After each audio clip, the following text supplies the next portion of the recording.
Hi everybody and welcome back to my channel. I'm Emily and this video is about 9 mistakes that you want to prevent when buying your homestead, your alternative home, or living in your RV. It can be so easy to overlook some very key details. I had to make a list because there's just a lot of things. I don't want to forget them. Okay, the first thing is go look at the land before you buy it. If you're not in the area, if you are kind of far, try to go and see it first. Or find somebody you know that can go look at it for you. You might find your land on something like Land Watch or one of those other websites. And it does have descriptive stuff on there. Like it talks about road access. It talks about sometimes how far power lines are away. It sometimes talks about cell signal. Sometimes it doesn't. And even if it does mention these things, sometimes it might not be what you expect. When we went and looked at land in Apache County, we were surprised because we looked at a bunch of different plots. Some plots, the road was completely fine. It was hard packed. You could tell that in the monsoon seasons, it probably wouldn't be that much of a problem. But some of the plots, the road access was not that great. That can be really important to know before you buy your plot of land, so you know what getting to it is gonna be like. We literally were looking at so many different plots of land on Land Watch, and one of the plots we came across was this huge parcel of land. It was like 30 acres and it said it was like $28,000, and it also had pictures, and the pictures were beautiful, so it seemed like such a good deal for that much beautiful land. But sometimes those things are a little bit too good to be true. I ended up calling these people. It was very misleading, so it's important to be a little bit cautious of that, because the person who I eventually ended up talking to told me that there were a bunch of different ranches. This wasn't for any one specific ranch. It went from $28,000 to $50,000 for these parcels of land. And this cheaper one that's $28,000 are grasslands that don't have any trees. So I'm just like, well, why are we showing pictures for a plot of land that is not there? When I'm interested in land, I want to see the actual picture. I want to see the exact amount of acres. I want to see the exact price for it. If they're misleading anyway, it's like, man, like, I don't know if I want to go check out your land if you're already kind of misleading on the pictures. Cell signal. You can go onto the FCC website, and the FCC website will show you data coverages for any area you can think of and any type of cell provider that you might have.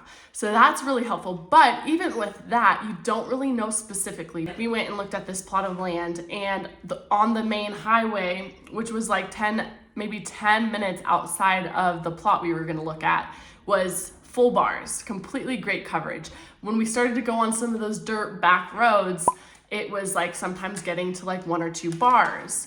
And when we got to the actual plot of land, it was still 1 to 2 bars, but when we walked up onto the property, like kind of a little bit more higher up on it, it ended up having 3 bars.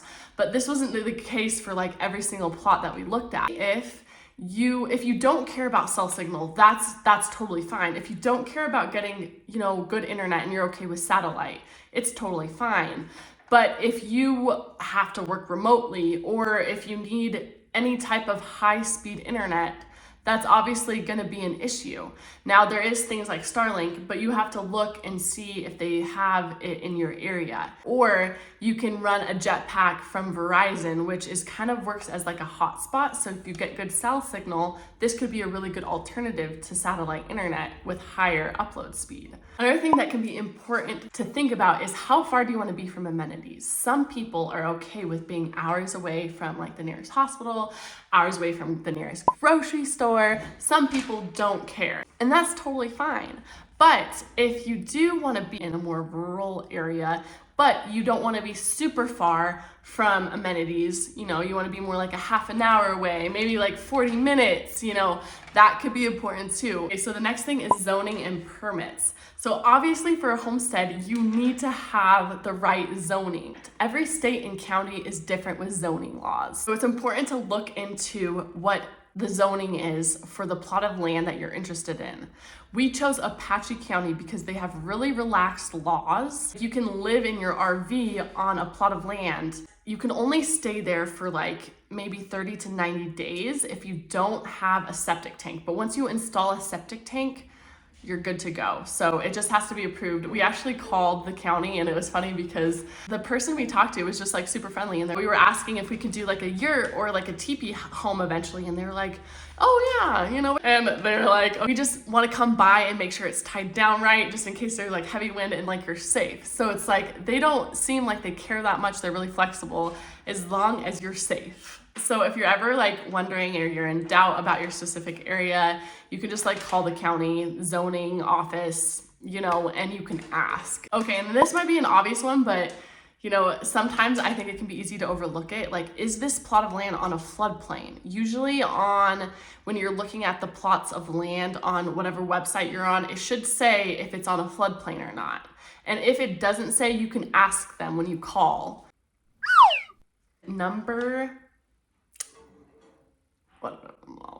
Okay, financing. That is a huge thing because I'm pretty sure a lot of us that are looking for like homesteading land don't really want to pay a lot of money for it. We're trying to become more self-sufficient. We're trying to become financially independent.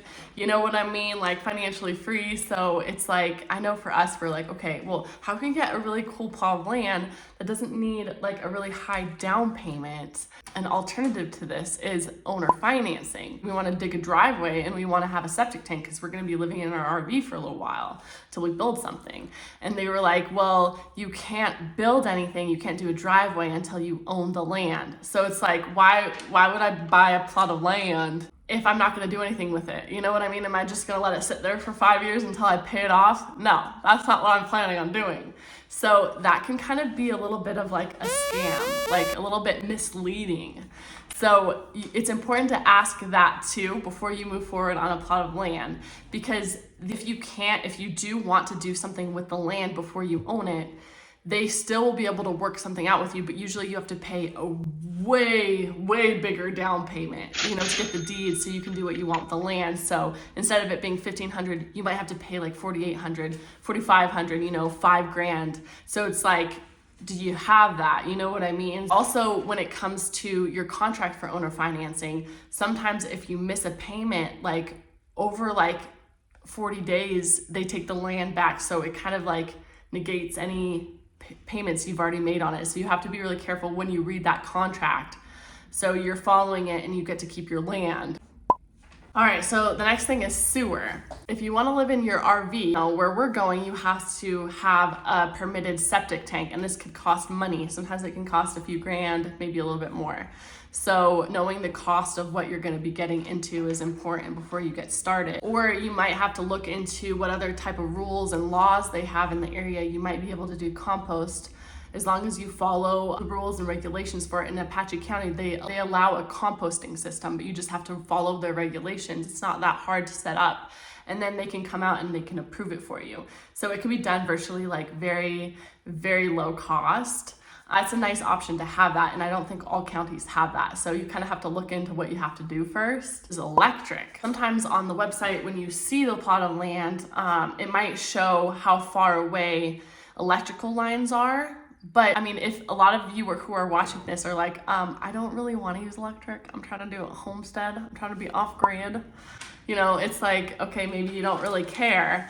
But if you did want electric, it's kind of important to know how much that's going to cost, because a few grand or maybe even more, like sometimes like $7,000 to set it up on your property. What we're doing for our plot of land that we bought is we do have solar panels. So we're going to be rocking solar panels. We have this power system called the Blue Yeti, and it holds a really, really large amount of energy in it. I forget how much, but you can look at their website, Blue Yeti, and they have like a bunch of different power systems, like all different like sizes and like, you know, whatever. We have our solar panels that we hook up to our Blue Yeti power station, and then we use that to string up to our RV batteries, and it usually doesn't work our lights in there, and it doesn't work for the electrical plugs, and it doesn't work for the air conditioning system, but it does work for our heater and our fridge and our water pump and the water heater. So it's totally fine for us. We just usually use like battery operated like headlamps or other type of battery operated lights.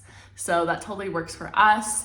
especially during the winter. You don't really need a lot of electricity to power your fridge in an RV. The other thing that we are doing is we bought a RV wood burning stove. So it's gonna help us save on propane and that electricity that we would need to run the heater all night. So we're really stoked about that. And I'll definitely have to, like, once we get it and we install it, I'll have to like do a whole spiel about our wood burning stove because I'm excited, but I'm also like, I don't know what to expect. It's important to know how far down the water table is for surrounding wells, and then you can kind of get a sense of what, on average, your well, how far down your well would be and what it would cost. You also could do rainwater collection, which is a really great option. I'm pretty sure where we're gonna be at, it gets like, what, like 20 something inches of rain a year. It's not like terribly high, but I feel like if you set up a few good systems, like it would help with water for a good amount of the year. We're gonna stick with hauling water